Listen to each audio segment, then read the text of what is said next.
ولا توفيق وامتنان أشهد أن لا إله إلا الله وحده لا شريك له تعظيما لشأنه وأشهد أن نبينا محمدا عبده ورسوله أدى إلى رضوانه اللهم صل وسلم وبارك عليه وعلى آله وأصحابه وإخوانه أما بعد اللهم لا سهل إلا ما جعلته سهلا وأنت تجعل الحزن إذا شئت سهلا Allahumma inni a'udzubika min qalbin la yakhsha wa min du'ain la yusma wa min nafsin la tashba wa min ilmin la yanfa. Allahumma inni a'udzubika min haula'il arba. Alhamdulillah, pada kesempatan pagi hari ini Allah Subhanahu wa taala pertemukan kita kembali dan kajian kita pada pagi hari ini membahas tentang sejarah singkat peristiwa Al-Isra wal Mi'raj. Bukan karena dihubung-hubungkan karena hari ini adalah hari libur Al-Isra wal Mi'raj, tetapi memang peristiwa ini adalah peristiwa yang hendaknya diketahui dan dipahami oleh setiap muslim. Yang pertama, para ulama mengatakan peristiwa Al-Isra wal Mi'raj itu Allah jadikan sebagai penghibur hati Nabi Muhammad SAW. Kenapa? Karena saat itu Allah Subhanahu wa taala menguji Nabi Muhammad dengan ujian yang cukup berat. Yang pertama, paman beliau yang sangat beliau sayangi wafat, bahkan wafat dalam keadaan membawa kekafiran. Kemudian istri beliau yang membantu Nabi mulai dari Nabi diangkat menjadi Nabi sampai kemudian terjadi proses pemboikotan, yaitu ibunda kita Khadijah radhiyallahu anha wafat. Dan di tahun itu juga Nabi Muhammad SAW ketika berdakwah ke Taif ditolak, diusir, bahkan sempat beliau mendapatkan lemparan batu sampai membuat kaki-kaki beliau itu kemudian berdarah. Maka untuk mengukuhkan hati Nabi Muhammad SAW dalam tahapan-tahapan dakwah berikutnya, Allah Subhanahu wa taala kemudian menghibur hati Nabi, menguatkan hati Nabi dengan peristiwa Al-Isra wal Mi'raj. Yang peristiwa Al-Isra wal Mi'raj itu sebenarnya dua peristiwa. Hanya saja karena terjadi di waktu yang sama terkesan satu peristiwa. Yang pertama terambil dari kata Al-Isra yang berasal dari kata Asra yang artinya perjalanan malam. Dari Al-Masjidil Haram sampai ke Al-Masjidil Aqsa. Kemudian kata yang kedua adalah Al-Mi'raj dari kata Aroja yang artinya As-Su'ud, yaitu naik. Naik dari bumi sampai ke Sidratil Muntaha. Yang peristiwa Al-Isra wal Mi'raj adalah gabungan dua perjalanan. Perjalanan di bumi maupun perjalanan di langit. Yang kisah tentang Al-Isra wal Mi'raj itu setidaknya bisa kita temukan di dalam dua surat.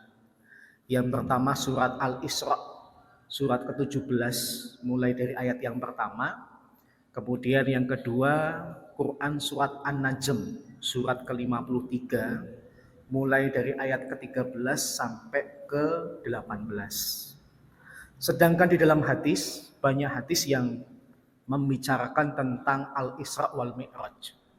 Bahkan saking banyaknya ada sebagian hadis-hadis itu yang derajatnya mutawatir. Mutawatir itu artinya apa? Diriwayatkan oleh lebih dari 10 sahabat. Di antaranya Abu Bakar, Umar, Utsman dan sebagainya, yang mereka menjadi saksi dan periwayat yang semakin mengukuhkan Al-Isra wal Mi'raj itu bukan dongeng tetapi benar-benar terjadi. Kemudian para ulama berselisih pendapat. Al-Isra wal Mi'raj itu terjadinya kapan? Setidaknya kita menemukan dua pendapat. Ada yang mengatakan setahun sebelum hijrah. Dan ada juga yang mengatakan 3 tahun sebelum hijrah. Kalau 3 tahun sebelum hijrah, maka ini dugaan yang lebih kuat. Karena 3 tahun sebelum hijrah wafatlah Abu Thalib dan wafatlah ibunda kita Khadijah binti Khuwailid radhiyallahu anha. Jadi kaitannya dengan tahun saja para ulama berbeda pendapat. Sehingga kalau tahunnya saja diperselisihkan, maka kita tidak menemukan tanggal dan bulan yang sahih tentang kapan terjadinya. Sehingga kalau kemudian ada yang menetapkan hari ini tanggal 27 Rajab adalah hari di mana Nabi SAW mengalami peristiwa Al-Isra wal Mi'raj, itu cuma pendapat. Karena tidak ada dalil yang sahih, jangankan tanggal dan bulan, tahunnya saja para ulama berbeda pendapat kapan terjadinya.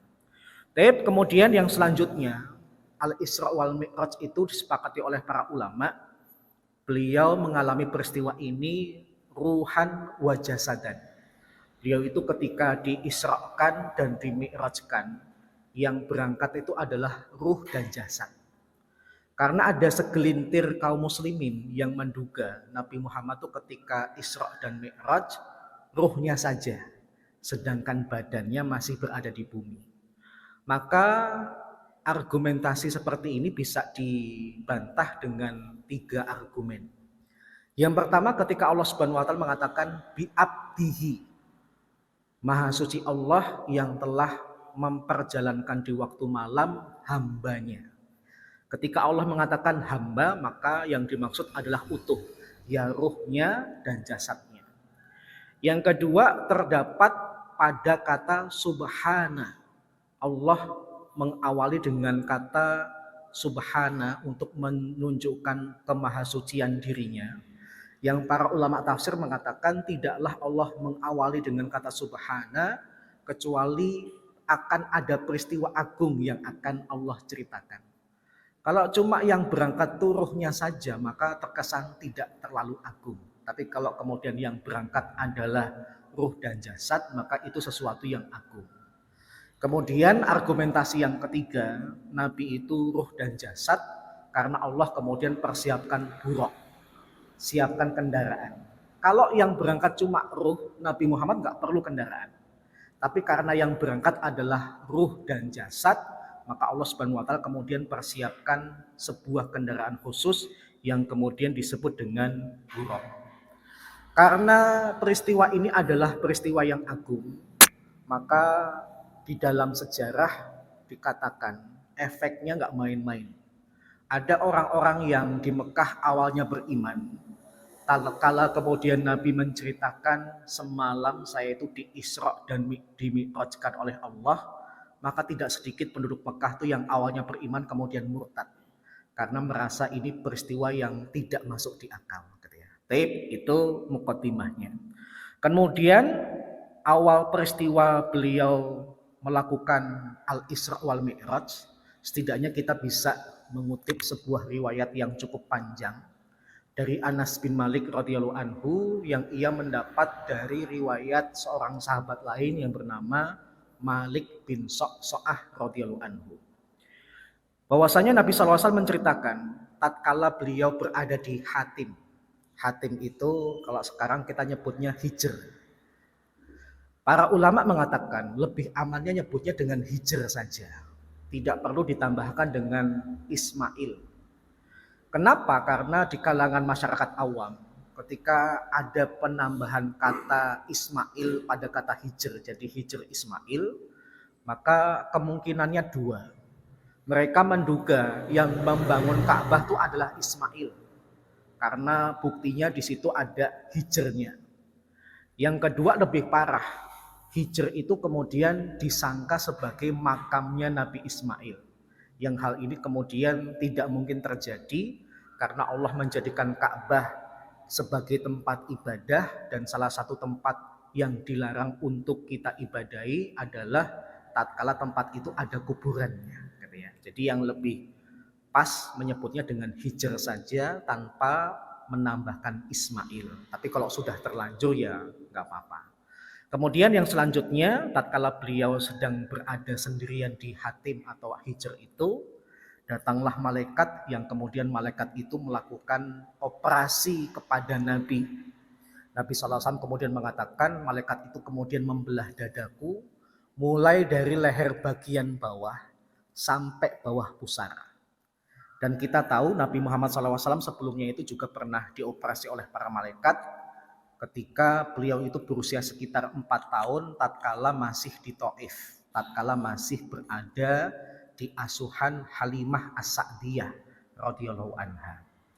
Maka Nabi SAW menceritakan beliau melihat sendiri malaikat itu membelah dadanya, kemudian mengambil jantung Nabi, kemudian malaikat itu mempersiapkan tempat atau bagi yang terbuat dari emas, kemudian disitulah jantung Nabi Muhammad SAW kemudian dicuci, yang Nabi SAW mengatakan di dalam tempayan itu penuh dengan keimanan. Maka setelah dicuci dengan air yang penuh dengan keimanan itu, dikembalikan ke tubuh Nabi, kemudian ditutup kembali. Kenapa Nabi Muhammad SAW kok pernah mengalami proses pembelahan dada bahkan sampai 2 kali? Apa hikmahnya? Kalau untuk yang pertama, ketika masih kecil kok dibelah dadanya, para ulama mengatakan hikmahnya supaya tidak mudah diganggu setan. Karena kita menemukan riwayat Nabi itu ketika dari kecil lurus-lurus saja. Kenapa? Karena hatinya sudah dijaga oleh Allah dengan cara dibelah dadanya, dibersihkan, sehingga Nabi Muhammad SAW itu terkesan gak aneh-aneh dari kecil. Kemudian yang kedua, kenapa kok dioperasi kembali? Karena untuk menguatkan hati Nabi, karena dalam peristiwa ini nanti Nabi Muhammad SAW akan bertemu dengan Allah yang Maha Agung. Kemudian setelah itu Allah Subhanahu wa taala tatkala sudah mengoperasi Nabi Muhammad melalui malaikatnya, dipersiapkanlah buraq. Apa itu buraq? Buraq itu di dalam hadis cuma diceritakan hewan tunggangan yang berwarna putih. Saya belum pernah mendapatkan hadis yang sahih di mana buraq itu kemudian diceritakan kepalanya manusia gitu ya. Bahkan di dalam lukisan-lukisan yang asli maupun yang kita dapatkan di internet itu terkadang berlebihan, Pak. Udah buraqnya itu binatang dengan kepala manusia, ada sayapnya, bahkan kepalanya itu sebagian gambar adalah kepala perempuan gitu ya. Mohon maaf, ini bukan menunjukkan keagungan Nabi, malah terkesan melecehkan Nabi. Saya khawatir kalau kemudian ada gambar perempuan dihubungkan dengan Nabi, maka akan ada arahan untuk menunjukkan Nabi Muhammad itu paling suka dengan wanita. Jadi tujuannya untuk melecehkan, bukan untuk mengagungkan Nabi. Ketika kita jadi orang beriman, fokusnya adalah kepada peristiwanya, bukan kepada benda atau orangnya. Karena menyibukkan diri dengan benda atau orang itu gak ada manfaatnya. Nabi SAW cuma mengatakan warnanya putih. Yang buraq ini kata Nabi lebih besar daripada himar, tapi lebih kecil daripada bigol. Jadi ada beberapa binatang yang perlu saya sampaikan ya. Kalau bicara binatang yang terbesar saat itu adalah kuda. Kuda ini kalau dikawinkan silang dengan himar, melahirkan binatang namanya bigol. Bigol itu campuran antara kuda dan himar. Yang Nabi mengatakan buraq itu lebih pendek daripada bigol, tapi lebih tinggi, lebih besar daripada himar. Jadi kalau diurutkan kuda, bigol, buraq, himar. Dan bigol itu kata Nabi binatang yang hanya bisa dilahirkan tapi tidak bisa melahirkan. Kalau kuda dikawin silang dengan keledai, hasilnya bigol. Kemudian ada keledai juga disilangkan dengan kuda, hasilnya bigol. Ini kalau dikawinkan nggak melahirkan. Jadi dia terkesan binatang yang cuma bisa dilahirkan tapi tidak melahirkan. Meskipun bigol ini bigol jantan, dikawinkan dengan bigol betina, nggak bakalan punya anak. Jadi unik bigol itu. Dia binatang yang hanya dilahirkan tapi tidak bisa melahirkan. Yang ketika Nabi SAW diperintahkan oleh Jibril untuk naik ke buraq. Buraq itu sempat berontak, tidak mau dinaiki oleh Nabi. Sampai kemudian Jibril menegur buraq, wahai buraq tenanglah, dia ini adalah salah seorang utusan Allah, sebagaimana utusan-utusan sebelumnya yang juga menumpangi dirimu. Para ulama mengatakan buraq itu adalah tunggangan para nabi, jadi bukan tunggangan Nabi Muhammad saja. Karena sebagian ulama ada yang mengatakan tatkala Nabi Ibrahim mendatangi Ismail dan Hajar setelah sekian tahun ditinggalkan di kota Mekah, nggak mungkin Nabi Ibrahim itu jalan kaki. Nabi Ibrahim itu kemudian diberikan oleh Allah fasilitas yang namanya buraq ini. Buraq ini punya kelebihan, sekali melangkah maka jangkauannya seperti sejauh mata memandang. Jadi cepat banget langkahnya dan jangkauannya. Kemudian tatkala Nabi SAW nanti sampai di Baitul Maqdis, beliau kemudian sudah mendapati buraq itu sebelumnya ada pelananya, bahkan ada tali tambatnya, kemudian ditambatkan di sebuah tempat di dekat Masjidil Aqsa yang ada lingkaran besinya. Disitulah tempat seluruh Nabi itu kalau pakai buraq menambatkan di situ. Sampai sekarang ada Pak, kalau bapak-bapak, ibu-ibu pernah ke Masjidil Aqsa, sama pembimbingnya kemudian diarahkan ke salah satu tembok, kalau belum diganti catnya warnanya biru muda, kemudian ada besi yang ditempelkan, konon disitulah Nabi dan para Nabi sebelumnya menambatkan buraq. Gitu ya. Kemudian tatkala beliau nanti masuk masjid Baitul Maqdis, kemudian beliau sholat 2 rakaat. Tatkala dalam perjalanan dari Masjidil Haram ke Masjidil Aqsa, disebutkan dalam beberapa riwayat, misalnya dalam kitab Al-Muwatta yang disampaikan oleh Imam Malik, Nabi SAW itu mengalami beberapa peristiwa. Peristiwa yang pertama yang disampaikan Imam Malik itu apa? Nabi ketika berangkat dari Mekah ke Palestina, itu sempat diikutin oleh satu jin ifrit yang dia itu membawa api. Tatkala Nabi SAW menoleh, jin ifrit itu masih ada membawa api. Maka kemudian Jibril alaihissalam mengajarkan kepada Nabi sebuah doa yang cukup panjang yang saya sendiri lupa Pak lafalnya, saking panjangnya. Maka tatkala Nabi SAW membaca doa itu, akhirnya jin ifrit itu padam apinya, bahkan kemudian tersungkur jatuh, tidak bisa menyusul Nabi lagi. Ini yang pertama. Kemudian di dalam perjalanan itu juga, Nabi SAW ketika berangkat dari Mekah ke Palestina, di tengah perjalanan itu mencium bau yang sangat harum. Kemudian Nabi SAW bertanya kepada Jibril, ini bau apa kok wangi banget? Maka kemudian Jibril alaihissalam mengatakan ini adalah baunya Masyitah dan anak-anaknya. Masyitah itu siapa? Masyitah itu adalah tukang sisir keluarganya Fir'aun. Jadi Fir'aun itu saking kayaknya, untuk nyisir aja nggak nyisir sendiri, pakai orang.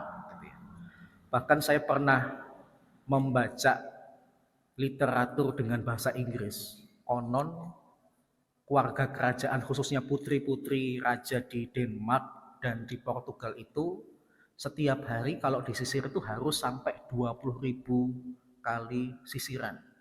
Makanya rambutnya klimis banget dan sebagainya. Waliyadzubillah. Kalau kita disisir 20.000 kali rontok Pak ya. Tapi kalau orang-orang zaman dulu disisir sampai 20.000 kali per hari, itu supaya rambutnya halus, lurus dan sebagainya. Nah, Fir'aun tuh punya seorang perempuan yang dijadikan sebagai tukang sisir putrinya. Tatkala tukang sisir ini menyisir rambut putri Fir'aun, sisirnya jatuh. Masyitah itu sebenarnya bukan nama. Masyitah itu kaitannya dengan profesi, dari kata mustun yang artinya sisir. Orang yang menyisir dalam bahasa Arab karena dia perempuan namanya masyitah. Paham ya? Jadi kurang pas kalau ibu bapak ngasih nama putrinya dengan nama Masyitah. Lagunya Benyamin ya, Siti Masyitah gitu ya. Tip gitu ya. Nah, jadi tatkala sedang nyisir rambut putrinya Fir'aun, sisirnya jatuh. Tatkala jatuh kemudian dia ngambil sambil ngucapin bismillah. Ternyata Masyitah ini adalah seorang wanita beriman. Diam-diam dia menyimpan keimanannya, tapi bagaimanapun akhirnya keceplosan juga, ketahuan juga. Tatkala mendapati tukang sisirnya ngambil sisir dengan ngucapin bismillah, putri Fir'aun kemudian bertanya, apa kamu tadi nyebut nama bapakku? Enggak, aku nyebut nama Allah. Allah itu siapa? Allah itu yang menciptakan kita semua, termasuk yang nyiptain bapakmu. Kemudian putrinya ini ngadu kepada Fir'aun. Fir'aun kemudian marah, kemudian tanya, apa kamu punya sesembahan lain selain diriku? Kemudian Masyitah mengatakan, saya cuma nyembah Allah, nggak pernah nyembah kamu. Maka Fir'aun kemudian marah, kemarahan itu diwujudkan. Yang dihukum bukan cuma Masyittah tapi juga anak-anaknya. Bahkan saking kejamnya Fir'aun, yang dihukum mati dalam kobaran api itu bukan Masyittah dulu tapi anak-anaknya. Dengan harapan apa? Supaya Masyittah takut, yang awalnya dia hanya nyembah Allah gara-gara ketakut kemudian akhirnya mau nyembah Fir'aun. Tapi ternyata Masyittah kekeh dengan keimanannya. Bahkan Masyittah pernah bikin permintaan kepada Fir'aun. Tolong nanti kalau misalnya saya dan anak-anak saya mati, tolong tulang atau abunya itu dikumpulkan dalam satu kain kafan. Maka kemudian Fir'aun mengabulkannya, anak-anaknya dulu dilempar, dihukum mati, dibakar.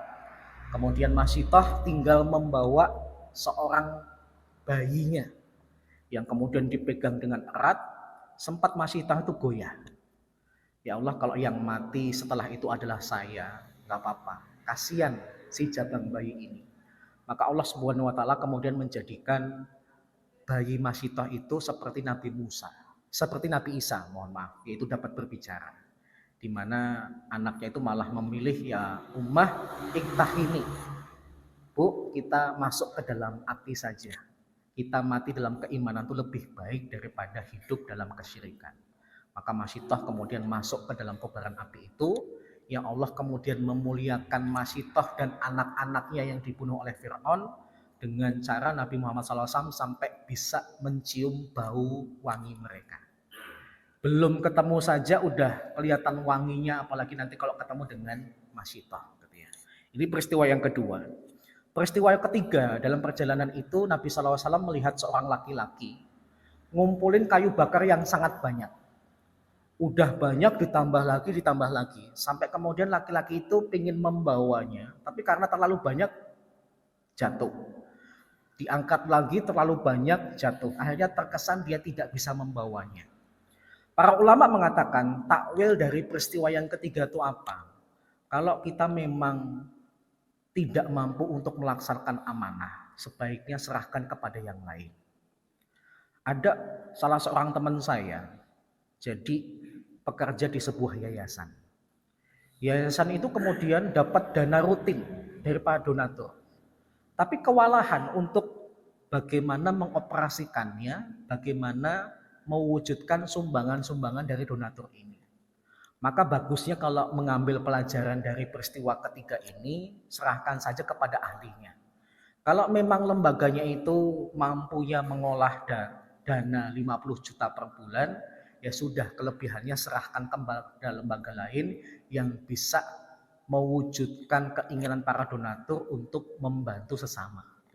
Jangan kemudian diperlama karena ketidakkemampuannya. Kemudian peristiwa keempat yang dilihat oleh Nabi tatkala Nabi SAW itu perjalanan dari Mekah ke Palestina itu adalah melihat ada satu kaum yang digunting oleh malaikat bibir dan lidahnya. Kemudian Nabi SAW bertanya kepada Jibril, mereka itu kenapa kok sampai seperti itu? Kemudian Jibril alaihissalam mengatakan mereka itu adalah kaum yang cuma bisa memerintahkan hal yang baik tapi nggak pernah mereka praktekkan. Kalau istilah gaul, omong doang. Ya mohon maaf, peristiwa ini bisa kena kepada saya. Bapak Ibu cuma dengerin saya yang ngomong. Kalau yang saya omongkan ternyata tidak saya lakukan, bahkan saya tidak melakukan dengan sengaja, bukan karena ketidakmampuan, maka saya bisa terkena dengan ancaman ini. Lidah dan bibir saya kemudian digunting oleh para malaikat. Waliyadzubillah. Jadi ada beberapa peristiwa yang dialami oleh Nabi perjalanan dari Mekah ke Palestina. Kemudian setelah Nabi SAW sampai di Masjidil Aqsa, ada riwayat telah berkumpullah ruh para nabi yang kemudian Nabi menduga jangan-jangan nanti imam sholat mereka adalah Jibril. Tapi ternyata Jibril itu malah mendorong Nabi Muhammad untuk maju ke depan ngimamin mereka. Nah, peristiwa ini diperselisihkan oleh para ulama. Ini sebenarnya terjadinya sebelum Mi'raj atau sesudah Mi'raj. Kalau menurut Ibnu Katsir rahimahullah ta'ala, saya setuju dengan pendapat beliau. Ini kejadiannya sebenarnya setelah Mi'raj. Kenapa? Yang pertama, karena kalau misalnya Nabi mengimami mereka, maka waktu yang tersisa itu adalah waktu subuh. Yang kedua, Nabi SAW ketika ke langit itu belum kenal dengan setiap nabi yang beliau temui di setiap lapis langit. Beliau itu kemudian baru kenalan dulu tatkala di atas, dan ketika nanti mereka kumpul di bawah, Nabi sudah kenal. Paham ya? Jadi lebih kuat Nabi itu mengimami ruh para nabi dan rasul itu setelah Nabi Mi'raj, bukan sebelum Mi'raj. Kemudian, dan tatkala Nabi SAW berada di Masjidil Aqsa, Nabi SAW nanti akan mengalami 2 kali peristiwa yang sama. Jibril alaihissalam membawakan 2 gelas, yang satu berisi susu dan yang satu berisi khamr.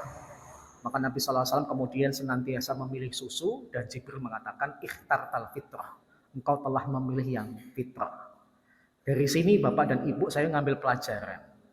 Minuman yang hendaknya dilazimi oleh seorang muslim itu, mohon maaf, bukannya mencela, bukan teh, susu.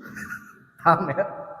Bahkan Nabi SAW mengatakan, Nabi SAW mengutip perkataan Jibril, ikhtartal fitrah, engkau telah memilih fitrah. Jadi kalau ada orang minum susu itu malah sebenarnya sesuai dengan sunnah Nabi. Bahkan minuman yang disukai oleh Nabi itu apa?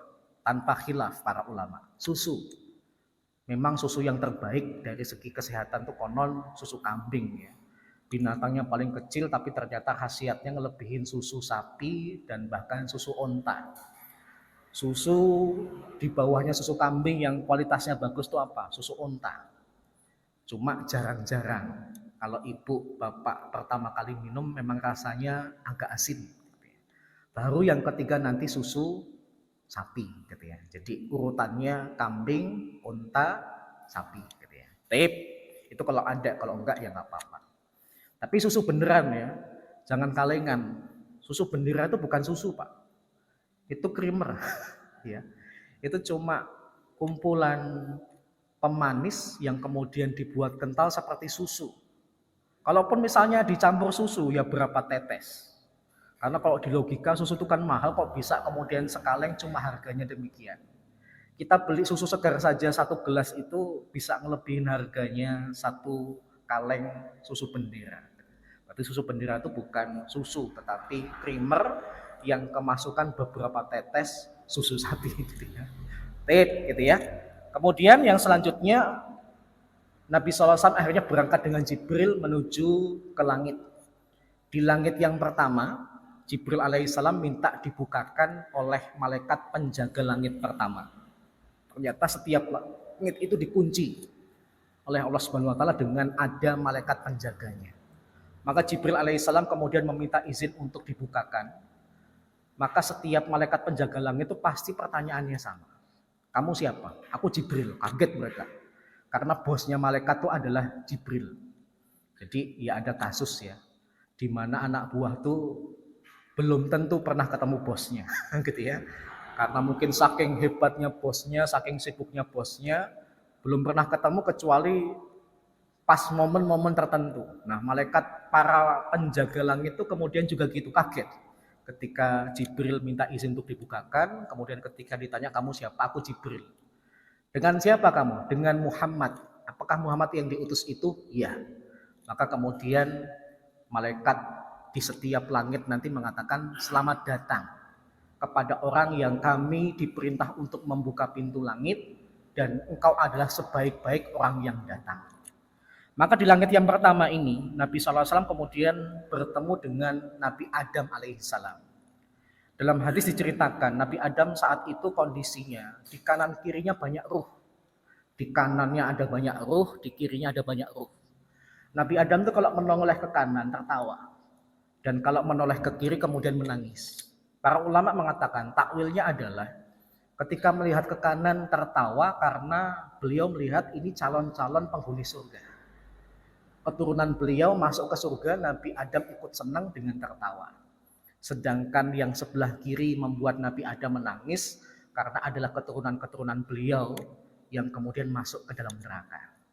Yang Nabi SAW kemudian diperintahkan oleh Jibril untuk mendekat, menemui, bahkan mengucapin salam kepada Nabi Adam alaihissalam. Maka Nabi SAW mengucapkan salam kepada Nabi Adam alaihissalam. kemudian Nabi Adam menjawab salam Nabi Muhammad SAW, kemudian mendoakan marhaban bibnis soleh wan nabi soleh. Selamat datang anak yang soleh dan nabi yang soleh. Saya ngambil pelajaran.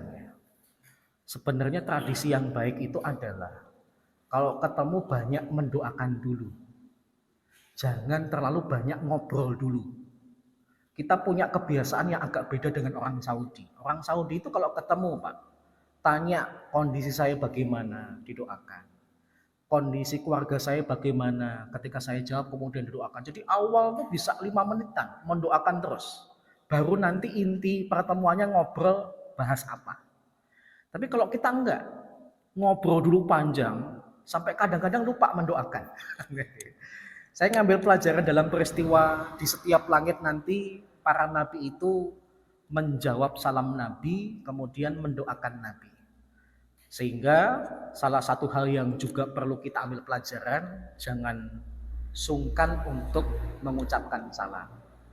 Silahkan Bapak Ibu tambahkan embel-embel kalimat lain di dalam salam, tetapi jangan lupa salamnya. Maksud saya seperti ini. Kalau ketemu orang biasakan assalamualaikum, pagi mas. Silahkan. Jangan kemudian cuma selamat pagi, monggo, nuwun sewu, tapi tidak mengucapkan salam.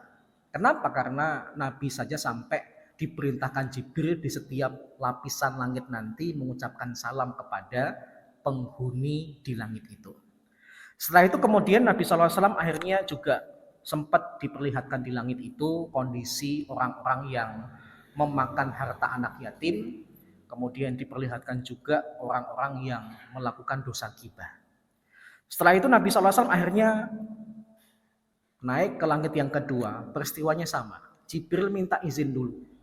Kemudian malaikat penjaga langit kedua tidak kenal Jibril, tanya, kamu siapa? Aku Jibril, kaget. Kamu dengan siapa? Dengan Muhammad. Apakah Muhammad yang diutus? Ya. Dibukakan, kemudian disambut dengan perkataan, selamat datang orang yang engkau membuat kami diperintahkan untuk membuka pintu langit, dan engkau adalah pendatang yang terbaik.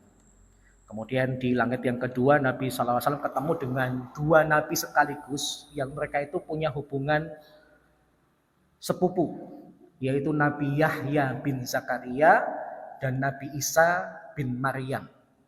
Mereka ini konon sepupuan karena bapak mereka itu punya ibu yang bersaudara. Jadi Nabi Yahya sepupuan dengan Nabi Isa alaihissalam. Sama diperintahkan oleh Jibril untuk mengucapkan salam, kemudian dibalas salamnya sambil mengucapkan marhaban bil akhis soleh wan nabi soleh. Selamat datang saudara yang soleh dan nabi yang soleh. Kalau Nabi Adam tadi mengatakan anak yang soleh dan nabi yang soleh, tapi kalau nabi-nabi berikutnya selain Adam dan Ibrahim, ucapannya anak yang soleh dan nabi yang soleh. Setelah itu kemudian Nabi SAW akhirnya masuk ke langit yang ketiga, peristiwanya sama, izin dulu dibukakan, ketemu dengan Nabi Yusuf alaihissalam. Yang Nabi SAW kemudian mengakui, laqad u'tiya syatru husni. Sesungguhnya Yusuf itu sudah Allah berikan separuh ketampanan. Ada yang mentakwilkan gini, kalau ketampanan laki-laki di bumi ini dikumpulkan, maka separuh ketampanan itu miliknya Nabi Yusuf. Dan separuh ketampanan itu dibagi untuk para lelaki di dunia. Kalau lelaki di dunia aja dikumpulin dapat setengah, terus kita seberapa persennya Pak ya? Mungkin kita tidak termasuk kategori tampan kali ya. Karena ketika dikumpulkan yang ganteng-ganteng itu aja seluruh bumi baru menyamai separuhnya Yusuf. Sedangkan Yusuf sendirian bisa menyaingi ketampanan seluruh laki-laki di bumi. Subhanallah. Kemudian Nabi SAW berangkat ke langit keempat, ketemu dengan Nabi Idris alaihissalam. Kemudian di langit yang kelima ketemu dengan Nabi Harun alaihissalam. Kemudian di langit yang keenam, nah ini penting. Kemudian Nabi SAW bertemu dengan seorang laki-laki yang kulitnya itu meskipun lafalnya azraq, maksudnya adalah seseorang yang kulitnya coklat kehitaman. Siapa? Nabi Musa. Saya pernah ketemu dengan orang Afrika. Dia itu kemudian ngaku-ngaku Nabi Musa itu orang Afrika. Loh kok bisa gitu ya? Pertama dia pakai argumen ini, kulitnya gelap, coklat kehitaman. Yang kedua dia pakai argumen, tatkala Nabi Musa itu kan mukjizatnya memasukkan tangan ke ketiak, kemudian kelihatan putih. Kalau Nabi Musa itu udah kulitnya putih, maka tidak akan terlihat putih banget cahaya di tangannya itu. Kenapa terlihat sangat terang? Karena Nabi Musa menurut orang Afrika ini kulitnya hitam. Orang kulit hitam kemudian bawa sesuatu yang putih, itu nanti kelihatan terang banget. Saya ketawa dengan klaimnya dia gitu ya. Karena yang benar ya memang Mesir itu di benua Afrika. Tapi kita tahu orang Mesir itu lebih mirip kepada orang-orang Arab dibandingkan orang Afrika sendiri gitu ya. Tapi nggak apa-apa lah. Ngaku-ngaku Nabi Musa dari Afrika gitu ya. Masih punya kebanggaan terhadap Nabi Musa. Yang Nabi Musa SAW itu kemudian ketika dilihat oleh Nabi, selain warna kulitnya, beliau itu juga punya fisik yang tinggi dan kekar. Makanya saya dulu pernah mengatakan Nabi Musa itu kuat. Kuatnya terlihat pertama tatkala menolong seorang perempuan yang sedang menggembala. Di sumur itu ada penutup, yang penutupnya kalau diangkat butuh beberapa laki-laki, tapi Nabi Musa bisa ngangkat sendiri. Ini yang pertama, menunjukkan fisik Nabi Musa kekar. Yang kedua, Nabi Musa itu kelihatan kekarnya tatkala peristiwa sebelum itu. Mukul bawahannya Fir'aun kemudian mati. Ya, saya pernah mengistilahkan Bonoloyo Pantiwaloyo. Jadi pukulannya dahsyat. Mukul sekali aja kemudian yang dipukul mati. Kemudian dan beberapa peristiwa yang lain, contohnya tatkala Nabi Musa itu diperintahkan oleh Allah untuk ketemu dengan Khidir. Beliau bawa bekal makanan yang beliau itu berangkat jalan kaki dari malam dan baru makan di siang harinya di esok hari. Kalau Nabi Musa itu fisiknya tidak kuat, mungkin kayak kita. Perjalanan dikit-dikit makan, dikit-dikit ngemil. Bahkan kayak kita, belum beraktivitas saja sudah sarapan. Tapi kalau Nabi Musa enggak, aktivitas dulu, capek beneran, baru kemudian istirahat, makan. Ini yang dijadikan dalil oleh para ulama, Nabi Musa itu kekar. Nah, mungkin berita yang terbaru tentang diusirnya Ustadz Hanan Attaqi kaitannya dengan Nabi Musa. Karena kekaran fisik Nabi Musa, kemudian dari lisan Ustadz Hanan Attaqi itu pernah ada perkataan Nabi Musa itu kayak preman gitu ya. Sebagai perumpamaan, bukan untuk menghina orang sealim beliau, nggak mungkinlah menghina Nabi Musa alaihissalam. Dan orang tuh kalau kemudian hatinya bersih, perhatikan ceramah beliau dari awal sampai akhir, tidak ada tujuan beliau untuk menghina. Anehnya ketika kepleset sedikit dalam pandangan mereka menyebut Nabi Musa itu kayak preman dipermasalahkan, Gus Muwafiq yang mengatakan Nabi Muhammad itu ingusan, itu nggak pernah dibubarkan pengajiannya. Maka kita tahu salah satu strategi musuh Islam itu adalah mengadu domba. Bahkan ketua Bansernya mengatakan saya bangga bisa membubarkan pengajian Hanan Attaqi. Sebenarnya dicari-cari Pak. Kenapa? Karena dia ustadz yang anti pemerintah. Ustadz yang vokal untuk mengkritik pemerintah. Intinya itu, siapapun yang sekarang tidak setuju dengan rezim akan dianggap musuh, akan dicari-cari dalil untuk dihalangi kegiatannya, bahkan nanti tidak menutup kemungkinan dimasukkan ke dalam penjara. Moga-moga Allah Subhanahu wa taala mengangkat derajat beliau. Kemudian ketika ketemu dengan Nabi Musa dan Nabi Muhammad akan menuju langit berikutnya, yaitu langit ketujuh, Nabi Musa ketika dilewati Nabi Muhammad SAW itu nangis. Kenapa Nabi Musa nangis? Nabi Musa kemudian mengatakan, sungguh ada seorang pemuda yang kebaikannya melebihi kebaikanku. Ini bukan tanda Nabi Musa itu iri dalam hal yang negatif. Tapi beliau itu iri terhadap orang yang usianya lebih muda, tapi umatnya lebih banyak daripada beliau. Kenapa? Kalau ada manusia yang kemudian beriman, setelah beriman kemudian beramal soleh, maka langsung maupun tidak langsung Nabi Muhammad ikut dapat pahalanya. Jadi seandainya 1 miliar muslim di dunia ini melakukan kebaikan, maka 1 miliar muslim di dunia ini pahalanya ikut kena kepada Nabi Muhammad SAW karena beliaulah yang menghantarkan kita kepada Islam, menghantarkan kepada kebaikan. Maka Nabi Musa tuh nangis karena ada orang yang lebih muda tapi pahalanya lebih besar daripada beliau. Iri dalam makna yang positif. Setelah itu kemudian naik ke langit ketujuh, ketemu dengan Nabi Ibrahim alaihissalam. Yang saat itu Nabi Ibrahim, kata Nabi, sedang bersandarkan kepada Baitul Ma'mur. Baitul Ma'mur itu apa? Sederhananya Ka'bahnya penduduk langit. Nah, karena di tempat itu, kata Nabi SAW, setiap hari ada 70.000 malaikat yang kalau kemudian keluar dari situ tidak kembali. Menunjukkan apa? Jumlah malaikat itu banyak banget. Semenjak Baitul Ma'mur diciptakan, keluarlah 70.000 malaikat setiap hari, gitu ya. Yang kalau keluar nggak kembali lagi. Karena Nabi Ibrahim pernah bersandarkan kepada Baitul Ma'mur, para ulama kemudian menghukumi boleh kita bersandar kepada Ka'bah. Makanya ketika bapak dan ibu ketika khususnya pas haji ya, berusaha untuk menempelkan diri bersandar kepada Ka'bah, dihukumi boleh oleh para ulama dengan mengkiaskan peristiwa Nabi Ibrahim itu bersandar kepada Baitul Ma'mur. Yang kemudian Nabi SAW akhirnya diperintahkan untuk ngucapin salam, kemudian dijawab salamnya oleh Nabi Ibrahim, kemudian perkataan Nabi Ibrahim persis seperti perkataan Nabi Adam. Marhaban bibni soleh wan nabi soleh. Selamat datang anak yang soleh dan nabi yang soleh. Kalau Adam mengatakan Nabi Muhammad anak, wajar karena itu anak cucunya.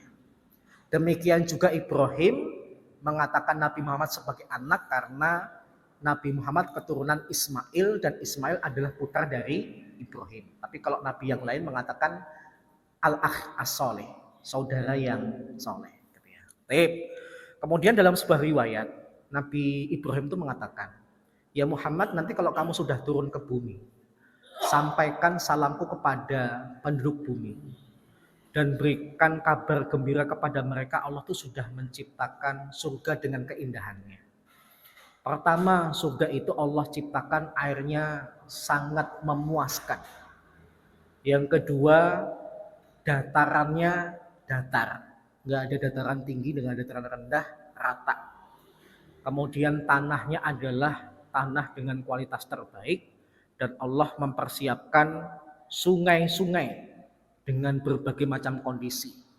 Yang kita tahu ya, sungai di surga itu kalau kita perhatikan dalil-dalilnya maka ada 4 macam air. Yang pertama air tawar. Yang kedua ada yang terbuat dari susu. Yang ketiga ada yang terbuat dari madu, dan yang keempat ada yang homer. Jadi ada 4 macam sungai di surga nanti dengan berbagai macam kenikmatan yang bisa kita pilih. Silahkan Bapak Ibu mau pilih yang mana. Menu susu ada, madu ada, homer ada, tawar juga ada. Tip. Kemudian di Baitul Ma'mur, Nabi SAW kemudian diuji oleh Jibril alaihissalam seperti tatkala di Baitul Maqdis tadi. Diberikan 2 gelas, satunya susu, satu kemudian homer. Nabi memilih susu. Kemudian untuk kedua kalinya Jibril mengatakan ikhtarta al-fitrah. Engkau telah memilih yang fitrah. Tip. Kemudian para ulama membahas tatkala di langit Nabi SAW itu kemudian melihat bentuk asli Jibril alaihissalam. Yang Jibril ketika di langit tidak perlu nyamar lagi. Nabi SAW mengatakan aku itu melihat Jibril dalam bentuk aslinya 2 kali. Salah satunya ketika di langit. Yang Nabi SAW mengatakan Jibril ini punya 600 sayap. Yang kalau sayapnya itu kemudian dibentangkan terdapat berbagai macam perhiasan. Saya bayangin aja susah Pak. Apalagi kalau kemudian melihat beneran gitu ya. Menunjukkan Jibril itu sangat besar. Sampai kemudian akhirnya ketika di Baitul Ma'mur, Nabi harus naik lagi ke atas ke Sidratil Muntaha, kemudian masuk ke Sidratil Muntaha. Sidratil Muntaha itu digambarkan oleh Nabi sebagai pohon yang sangat besar. Jadi luasnya itu seluas langit dan bumi, Sidratil Muntaha. Kemudian Jibril alaihissalam tiba-tiba di Sidratil Muntaha itu ada awan yang menyebabkan Jibril itu mundur. hanya Nabi Muhammad yang bisa naik ke atas. Kalau ngelihat dari urutannya, setelah Sidratil Muntaha itu ada lautan. Yang lautan ini lebih luas daripada Sidratil Muntaha tadi.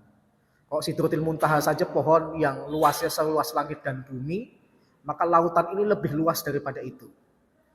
Di atasnya lautan ini arsy-Nya Allah yang lebih luas daripada lautan tadi. Dan di atas ars baru kemudian Allah Subhanahu wa taala yang lebih besar daripada seluruh ciptaannya. Yang para ulama kemudian membahas, tatkala Nabi akhirnya naik ke Sidratil Muntaha, bertemu dengan Allah, itu sebenarnya Nabi Muhammad melihat enggak? Para ulama beda pendapat. Kalau Ibunda Aisyah radhiyallahu anha pernah ditanya, Nabi itu ketika Mi'raj melihat Allah enggak? Ibunda Aisyah mengatakan, barang siapa yang mengatakan Nabi Muhammad ketika Mi'raj melihat Allah, dia berdusta. Itu menurut Ibunda Aisyah. Kalau sahabat yang lain mengatakan Nabi Muhammad melihat Allah, tapi dengan hatinya.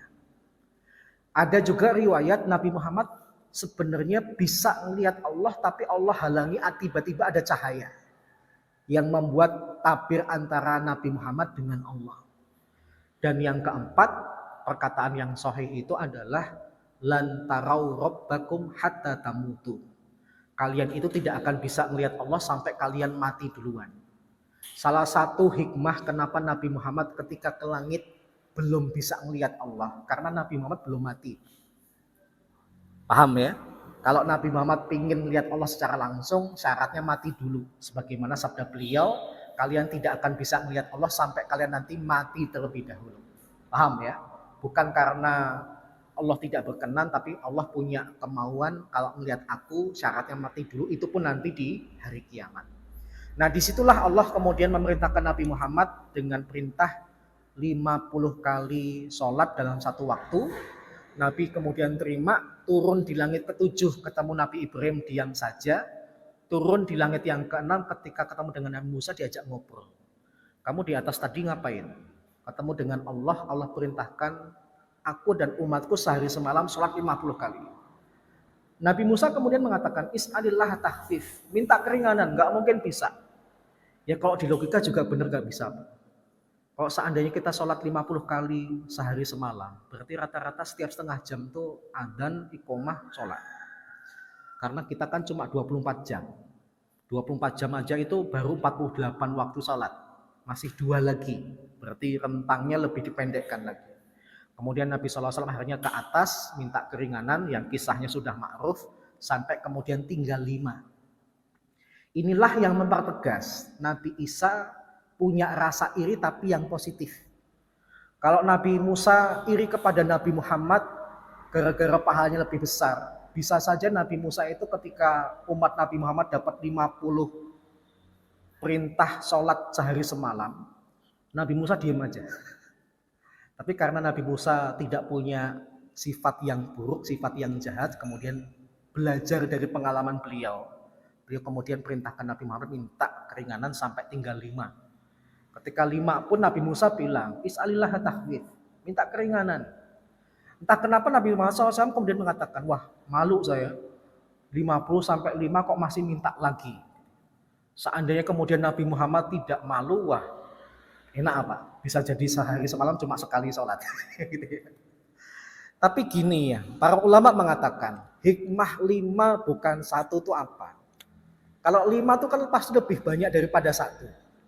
Berarti dalam sehari kita itu punya intensitas yang lebih banyak untuk mensucikan diri. Tapi kalau 1, wah berarti jarang banget kita mensucikan diri. Kalau subuh tadi belum bersih, nantilah waktu duhur. Duhur belum bersih, nantilah waktu asar. Kan lebih enak daripada kalau cuma sehari semalam cuma 1 kali sholat. Hari ini belum bersih, nunggu besok. Besok belum bersih, nunggu lusa, kelamaan. Paham ya? Jadi bersyukurlah kita diperintahkan 5 bukan 1. Ya, meskipun logika kita kayaknya enakan 1 daripada 5. Kemudian turunlah Nabi Muhammad SAW ke bumi kembali. Kemudian ada peristiwa. Tatkala Nabi turun ke bumi, Nabi SAW itu pernah ketemu dengan 2 kafilah. Kafilah pertama dilewati oleh Nabi. Kemudian salah satu onta mereka kaget melihat buruk. Kemudian kaget lari lepas. Kemudian Nabi SAW akhirnya berhenti, ketemu dengan kafilah itu, kemudian mengatakan, ambillah untamu di tempat ini. Ditunjukkan oleh Nabi, larinya tadi kemana. Dan ketika salah seorang di antara mereka pergi ke tempat yang ditunjukkan oleh Nabi Muhammad, untanya ketemu. Kemudian Nabi melanjutkan lagi ketemu dengan kafilah lain, yang Nabi SAW kemudian berhenti karena Nabi haus. Nabi kemudian melihat mereka tuh punya kayak kendi, ya, kendi besar, gentong yang ditutup oleh mereka dengan sebuah penutup. Nabi SAW kemudian buka penutup itu, diminum sampai habis. Kemudian Nabi SAW melanjutkan perjalanan. Sampai kemudian pulang ke Mekah, Nabi SAW kemudian duduk sendirian mikir, ini nanti saya cerita kepada umatku bagaimana. Nah, ketika mendapati Nabi Muhammad sedang mikir, Abu Jahal lewat. Kemudian Abu Jahal tanya, ngapain ya Muhammad? Lagi mikir. Mikir apa? Terus Nabi Muhammad cerita. Meskipun ini musuhnya, moga-moga dengan cerita Abu Jahal beriman. Abu Jahal itu malah memanfaatkan cerita dari Nabi ini. Didengar terus apa lagi? Diceritain Nabi, terus apa lagi? Dikumpulin terus.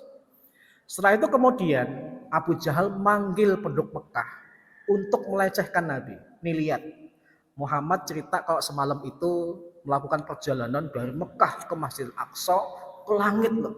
Ketemu dengan Allah. Apa enggak gila ini? Maka perkataan Abu Jahal itulah yang menyebabkan sebagian kaum muslim Mekah kemudian murtad. Mengikuti logikanya Abu Jahal, enggak mungkin peristiwa seperti ini dialami oleh manusia biasa. Kemudian beberapa orang yang murtad itu mendatangi Abu Bakar. Ngajak Abu Bakar juga ikut murtad. Moga-moga dengan diceritakan ini nanti ikut murtad. Tapi jawaban Abu Bakar apa? Kalau Muhammad cerita lebih dahsyat daripada itu, aku tetap percaya. Jadi mereka mengharap Abu Bakar murtad, ternyata gagal. Bahkan kemudian Nabi Muhammad SAW didatangi beberapa orang yang pernah ke Masjidil Aqsa. Karena Nabi Muhammad kan cerita, aku diberangkatkan dari Masjidil Haram ke Masjidil Aqsa. Ada salah seorang laki-laki Mekah nyombong, saya itu orang yang paling tahu kondisi Masjidil Aqsa. Kalau kamu benar-benar ke Masjidil Aqsa, ceritakan cirinya bagaimana Masjidil Aqsa. Nabi Muhammad SAW sempat terdiam. Karena Nabi Muhammad itu beda dengan kita. Nabi Muhammad itu kalau perjalanan fokus dengan tujuannya, nggak kayak kita. Kalau perjalanan selfie, Pak. Paham ya? Kalau bapak-bapak ke tempat wisata, tahu seluk-beluknya karena bapak selfie, moto dan sebagainya. Tapi kalau Nabi Muhammad nggak sempat. Sempat Nabi Muhammad terdiam. Sampai kemudian Allah berikan bantuan, ada gambaran tentang Masjidil Aqsa, kayak video gitu. Nabi Muhammad kemudian mengatakan, silahkan kalian mau tanya, diceritain yang fisik yang mana, gitu ya. Diceritakan sudutnya bagaimana. Nabi Muhammad ya karena ditampilkan oleh Allah gambaran Masjidil Aqsa diceritakan. Orang itu diam. Bahkan orang ini kemudian memberikan kesaksian. Orang ini kayaknya seperti sudah bertahun-tahun di Masjidil Aqsa. Tahu lebih detail daripada saya. Padahal sebelumnya nyombong. Orang yang paling tahu tentang Masjidil Aqsa itu saya. Kemudian Nabi Muhammad SAW juga menceritakan ketemu dengan dua kafilah itu. Kafilah pertama ontanya kaget, kemudian sempat lepas ditunjukkan oleh Nabi di mana bisa ditemukan kembali. Kafilah yang tempat minumnya itu airnya dihabiskan oleh Nabi. Gak lama sekitar sepekan, dua kafilah itu mendatangi Mekah. Kemudian ditanya, sepekan yang lalu laki-laki di antara kami cerita, dia itu menyelamatkan sebuah kelompok dagang. Ontanya salah satunya lepas karena kaget, ditunjukkan oleh dia, kemudian ternyata benar-benar ditemukan. Kafilah itu kemudian mengatakan, ya benar itu kafilah itu adalah kami. Gitu ya. Dan ada seorang laki-laki yang belum pernah kami temui, menunjukkan kami di mana onta kami yang lepas. Nggak lama kemudian kafilah dagang yang kedua, yang air di gentongnya dihabiskan oleh Nabi itu juga datang. Kemudian ditanya, laki-laki di antara kami cerita, pernah ketika dia perjalanan, mendapatkan gentong berisi air karena sangat haus kemudian dihabiskan. Kafilah kedua kemudian mengatakan, ya itu kami. Benar itu. Pernah ketika kami udah ngumpulin air dalam satu gentong untuk minum bersama, paginya ketika kami buka habis. Maka orang-orang Mekah kemudian bingung. Bingung. Kalau menyandarkan kepada ceritanya Nabi Muhammad saja nggak masuk di akal. Tapi dua kafilah ini memberikan kesaksian apa yang disampaikan oleh Nabi Muhammad terjadi kepada mereka. Gitu ya. Wallahu a'lam bishawab. Ceritanya panjang. Kalau saya ceritakan mungkin sampai jam 8 nggak selesai gitu ya. Tapi sampai di sini dulu, kurang lebihnya mohon maaf. Sisa waktu kalau ada pertanyaan saya persilahkan.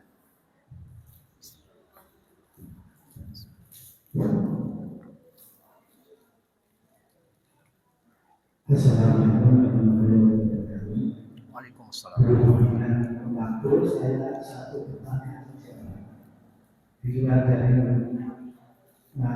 yang Bapak ceritakan, ini saya mohon penjelasan amalan apa yang konon bisa menghapus semua dosa walaupun dosa itu sebanyak dilakukan. Mohon penjelasan.